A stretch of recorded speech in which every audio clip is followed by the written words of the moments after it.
Autopsie par Alain Janot. Proclamée Journée internationale des familles en 1993, le 15 mai est une occasion pour nous de réfléchir autour de cette cellule de base de la société qu'est la famille. Car c'est au sein de cette structure que l'éducation, la protection et la procréation se font de manière générale. L'île Maurice compte un peu plus de 360 000 foyers avec une moyenne de 3,4 personnes par unité. Nos familles font face à plusieurs menaces, dont la toxicomanie, le manque de dialogue, les clivages générationnels, la violence, la pauvreté et autres taux de divorce et de séparation conséquents. Parlons un peu d'alcoolisme et de toxicomanie. Une moyenne de 56 millions de litres d'alcool est consommée tous les ans à Maurice. C'est un produit certes légal, dont l'abus peut faire beaucoup de mal à nos familles. La violence au sein de nos foyers, y compris celle à laquelle ils font face sur la route, a souvent pour toile de fond l'abus d'alcool. De plus, la bouteille pèse lourd dans le budget familial, représentant avec la cigarette 11% de celui-ci.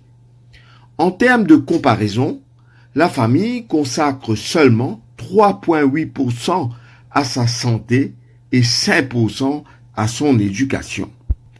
Il convient donc de sensibiliser davantage sur l'impact de l'alcoolisme sur les familles. Les victimes méritent d'être accompagnées par des professionnels. La banalisation de la consommation d'alcool ne peut qu'envenimer la situation de nos familles et de la société.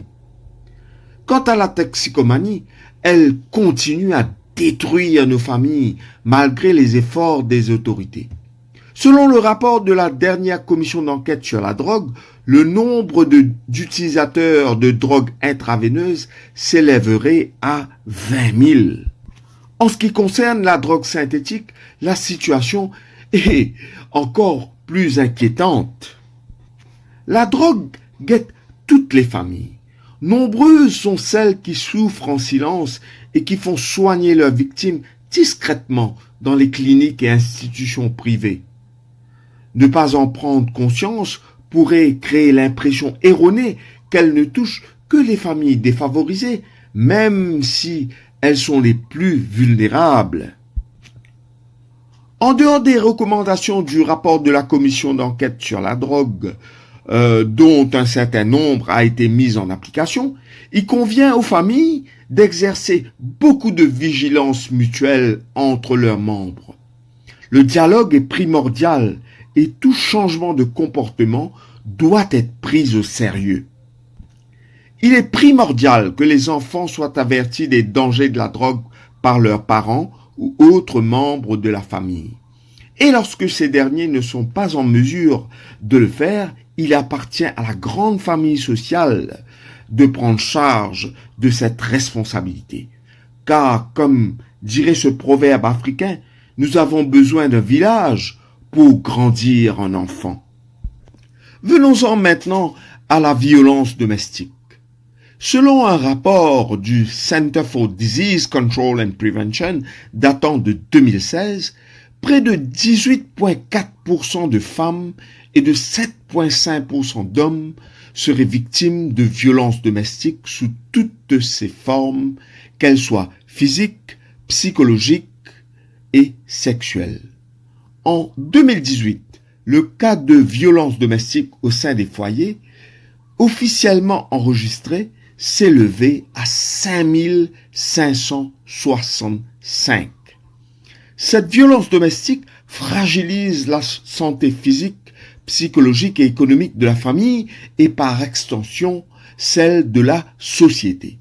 Par exemple, lorsqu'une victime est blessée, elle doit encourir les frais de traitement, s'absenter au travail et devient une source d'inquiétude pour ses proches.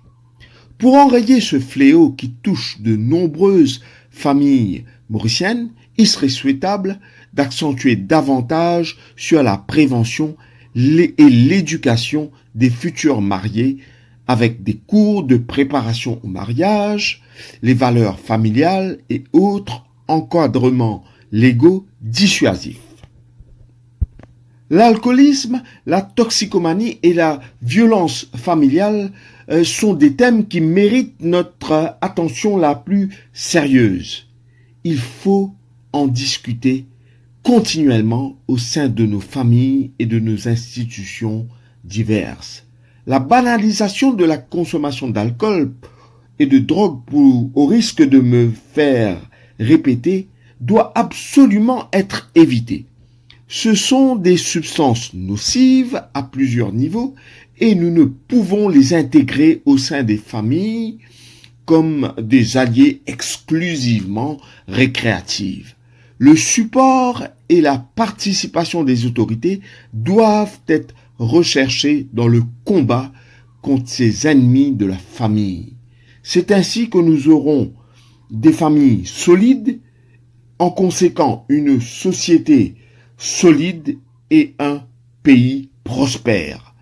Bonne journée de la famille à tous.